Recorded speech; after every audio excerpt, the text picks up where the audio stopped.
अस्सलाम वालेकुम। यासीन आपके साथ हाजिर है इस मंडे मार्केट प्रीव्यू के हवाले से। आज मंडे का दिन स्टार्ट होने वाला और डेट होगी आज 17 अगस्त और इस हफ्ते का पहला वर्किंग डे। जैसे कि वीकली बेसिस पे संडे नाइट को मैं आपके साथ हाजिर होता हूँ और ये इम्पॉर्टेंट जो इवेंट्स हमारे पास जो सैटरडे और संडे को होते हैं उस हवाले से आपसे कुछ पॉइंट्स, कुछ खबरें, कुछ तज्जियात जो है वो शेयर किए जाते हैं। सबसे इम्पॉर्टेंट हमारे पास जो इन 2 दिनों में पूरी दुनिया में एक चर्चा रहा, बातें रही, और वो है इसराइल और यूनाइटेड अरब एमिरेट्स के दरमियान जो पैचअप हुआ है, जो उनकी सिफारती ताल्लुकात जो है वो शुरू हो गए हैं या कहिए कि बहाल हो गए हैं। और इस पे बहुत ज़्यादा चहमगोइयाँ होती रहीं। जब ये खबर हमारे पास जुमेरात और जुमे को आती रही तो उसमें ये कहा गया कि जनाब गोल्ड की मार्केटें डाउन साइड पर आ जाएंगी क्योंकि ये बड़ी पॉजिटिव पेश रफ्त है और इससे हालात जो है इलाके के बहुत ज़्यादा अच्छे हो जाएंगे। जिस तरीके से पहले भी हमने ये देखा कि जब भी कोई इस किस्म के वाक़यात होते हैं तो उसमें लोगों का गुमान यही आ जाता है कि जनाब हालात अच्छे हो जाएंगे, सोने की कीमतें नीचे गिर जाएंगी और जनाब अब जो टेंस हालात हैं वो नहीं होंगे। लेकिन ऐसा बिल्कुल नहीं है। ये यूनाइटेड अरब एमिरेट्स का इसराइल के साथ पैचअप होना, सिफारती ताल्लुकात का बहाल हो जाना, ये it's not a easy task. ये इट्स अ वेरी बहुत सारी जो रिपोर्ट्स हमारे पास आ रही हैं उसमें इसको नेगेटिव गिरदाना जा रहा है। नेगेटिव इस तरीके से गिरदाना जा रहा है कि फॉर लास्ट 70 ईयर्स से हम ये देख रहे हैं कि back in 1948 second world war के बाद एक मुल्क तख्लीक दिया जाता है जिसका नाम इसराइल रखा जाता है और इसराइल जो मारज़े वजूद में आता है वो फ़लस्तीन की ज़मीन पर आता है। तो पिछले 70 साल से पूरी दुनिया के जो इस्लामिक स्टेट हैं कमोबेश तकरीबन 60 ममालिक ऐसे हैं जो ऑर्गेनाइजेशन ऑफ इस्लामिक कॉन्फ्रेंस में लाए करते हैं, यानी तकरीबन 57 या 60 जो ममालिक हैं वो OIC में लाए करते हैं, जिसमें सर फहरिस्त जो नंबर आता है वो आता है सऊदी अरेबिया का। अब इस हवाले से ये बात हो रही है कि जनाब पिछले 70 सालों से फ़लस्तीनी जो कि क़िबला अव्वल वहां पर है, मस्जिद अक्सा वहां पर है, यरूशलेम है जिसको अल कुद्स भी कहा जाता है, वहां पर इसराइल का कब्जा है। या आप ये कह लीजिए कि यहूदी जो मजहब है उनके ज्यादातर मानने वालों का कब्जा इसराइल जो कि एक मुल्क है, जो कि मुल्क फ़लस्तीन के ऊपर बनाया गया। तो ये पिछले 70 सालों से हम बचपन से ये सुनते चले आ रहे हैं कि जनाब इसराइल को कबूल हो नहीं, इसराइल ने ये मसले क्रिएट किए हैं। सेकेंड वर्ल्ड वॉर के बाद एडोल्फ हिटलर ने जब यहूदियों पर जिंदगी तंग कर दी थी तो यूनाइटेड नेशन के कवानीन के तहत एक रेजोल्यूशन पास हुई और ये हुआ कि जनाब यरूशलेम और उसके अतराफ में जो गजा की पट्टी है या जो वेस्ट बैंक कहलाता है, इन तमाम इलाकों को मिला के एक मुल्क तख्लीक दिया जाए जिसका नाम इसराइल रखा गया।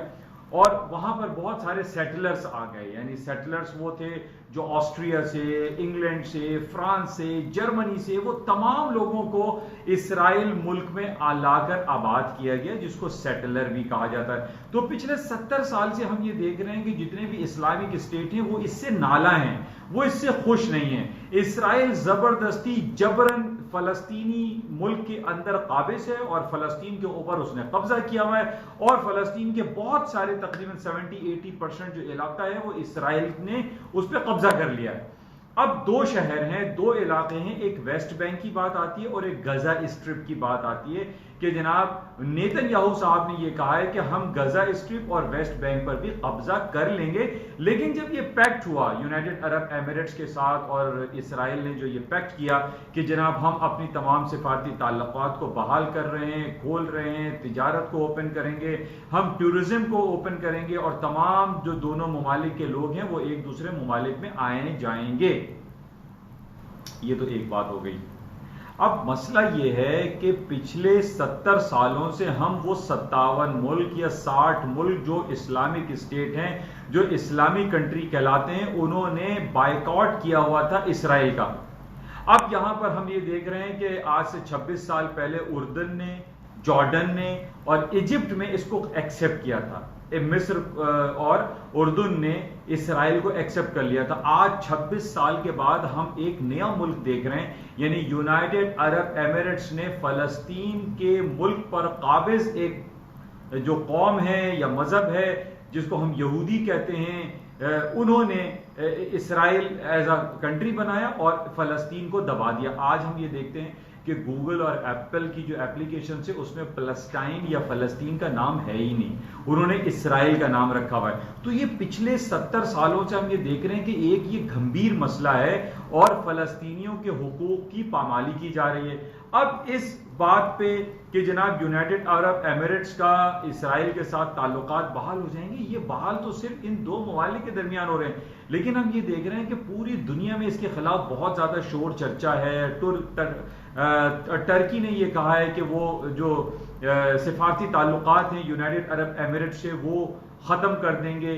सऊदी अरब हम ये देख रहे हैं कि जो कि क़िबला अव्वल जो खाने काबा है और मस्जिदुल हरम है, वहां से कहीं कोई आवाज नहीं आ रही है। सऊदी अरब की तरफ से कोई ऑब्जेक्शन रेज नहीं किया जा रहा है। पहले भी हम ये सुन चुके हैं कि 1949 जब से ये सऊद आले सऊद ने इस अरब इलाके में कब्जा किया या अरब के ऊपर जो ये आकर आबाद हुए, इनका बहुत ज्यादा एक शीरो शकर वाली कैफियत दिखाई देती है इसराइल के साथ या यहूदियत के साथ। अब यहाँ पर ये भी आप लोगों को पता ही है कि यहूदी, ईसाई और मुसलमान जो हैं ये सारे आले इब्राहिम हैं, आल औलाद जो हैं वो हजरत इब्राहिम अलैहिस्सलाम की हैं। तो बहुत सारी बातें ऐसी हो रही हैं कि जनाब ये तमाम जो तीनों मजहब हैं और इस जो एकॉर्ड है इसका नाम इन्होंने अब्राहम एकॉर्ड रखा है, क्योंकि यहूदी, ईसाई और मुसलमान ये तीनों एक ही जो है एक ही फादर है जो आले इब्राहिम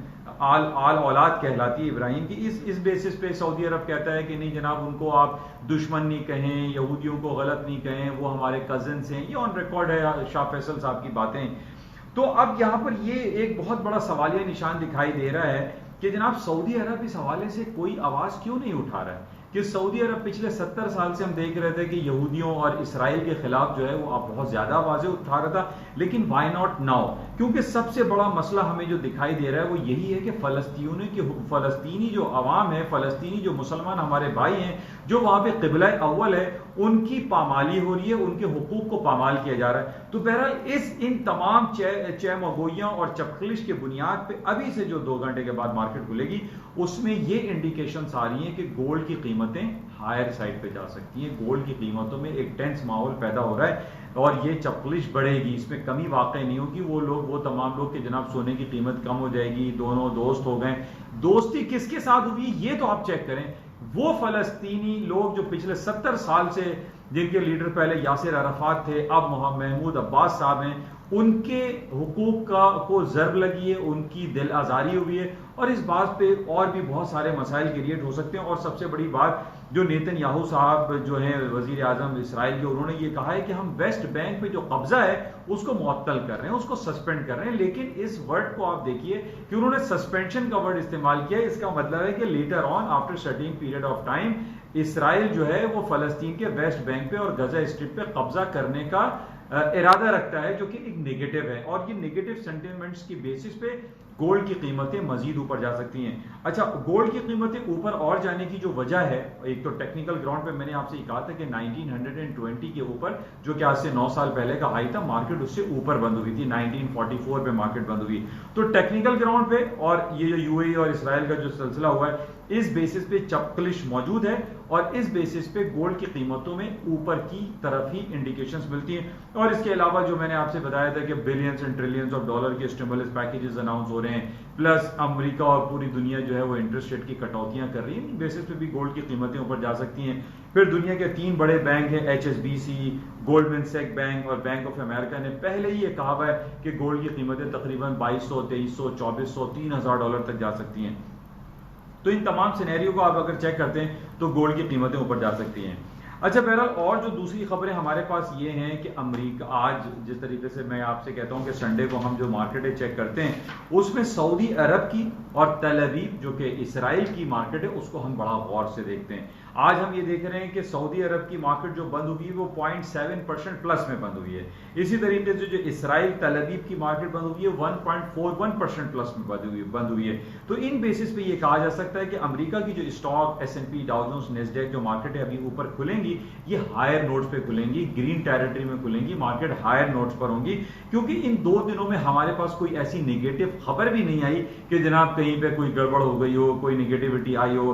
तो इन बेसिस पे हम ये कह सकते हैं एक पॉजिटिव खबर तो जाहिर ये इसको हम स्टॉक के हवाले से देख सकते हैं कि इसराइल और यूनाइटेड अरब एमिरेट्स के दरमियान जो पैक्ट हुआ है इसको आप एक पॉजिटिव भी ले सकते हैं, क्योंकि दोनों ममालिक तिजारती हवालों से बहुत ज्यादा आगे निकल जाएंगे। अभी से हमारे पास ये खबर आई कि जनाब आज टेली कम्युनिकेशन जो टेलीफोन लाइन है वो इसराइल और UAE में ओपन कर दी गई है। ये पहली इब्तिदा है। तो इन बेसिस पे इन लॉन्गर पीरियड ऑफ टाइम में आज आप देख रहे हैं कि सऊदी अरब और तल अवीव की मार्केटें तकरीबन 1 से 1.5% प्लस में बंद हुई हैं। तो इन बेसिस पे हम ये कह सकते हैं कि अमेरिका की स्टॉक मार्केट में भी पॉजिटिव ग्रीन नोट्स रहेगा।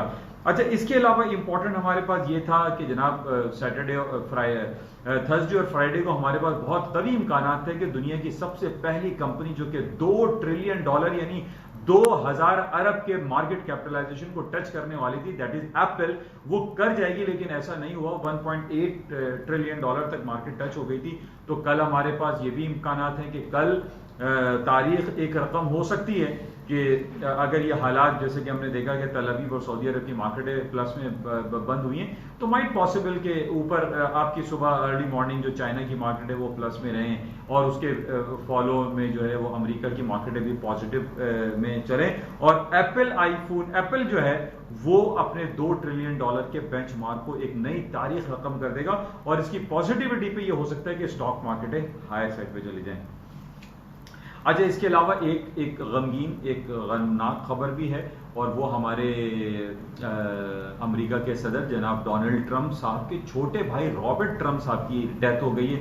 इसके लिए हम उनके साथ उनकी दुख दर्द में हम शरीक हैं। ट्रंप साहब पूरी दुनिया में इस वक्त एक बड़ा नाम अमेरिकी सदर, तो उनके छोटे भाई रॉबर्ट ट्रंप साहब की डेथ हो गई है। ये हमारे लिए एक अफसोस की खबर है।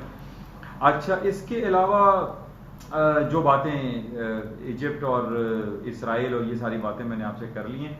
बहरहाल अब से तकरीबन 2 घंटे के बाद जो मार्केटें खुलेंगी उसमें आपसे रब्ता किया जाएगा। और अभी तक के लिए फिलहाल यही है कि स्टॉक मार्केटें पॉजिटिव साइड पे खुलेंगी, गोल्ड की कीमतें ऊपर की तरफ जाएंगी और गोल्ड को बाई किया जा सकता है। 1920 के नीचे के स्टॉप लगा के आप बाय कर सकते हैं, चांस ले सकते हैं एंड द मार्केट सीम्स के हायर साइड पे मार्केट खुलेगी, क्योंकि जो जियो पॉलिटिकल सिचुएशन नेगेटिविटी की तरफ जा रहे हैं ये अरब और इन हालत की वजह से इसमें गोल्ड की कीमतों में ऊपर जाते हुए एक पोटेंशियल मौजूद है। इंशाल्लाह सुबह की मॉर्निंग ब्रीफिंग में आपसे दोबारा मुलाकात होगी। उस वक्त तक के लिए इजाज़त दीजिए। खुदाफिज। जाते हुए मैं आपसे रिक्वेस्ट ज़रूर करता हूँ कि इस यूट्यूब चैनल को प्लीज़ आप सब्सक्राइब करें, लाइक करें, शेयर करें और इसको ज़्यादा से ज़्यादा अपने दोस्तों और में फैलाएं। Thank you. खुदा हाफिज़।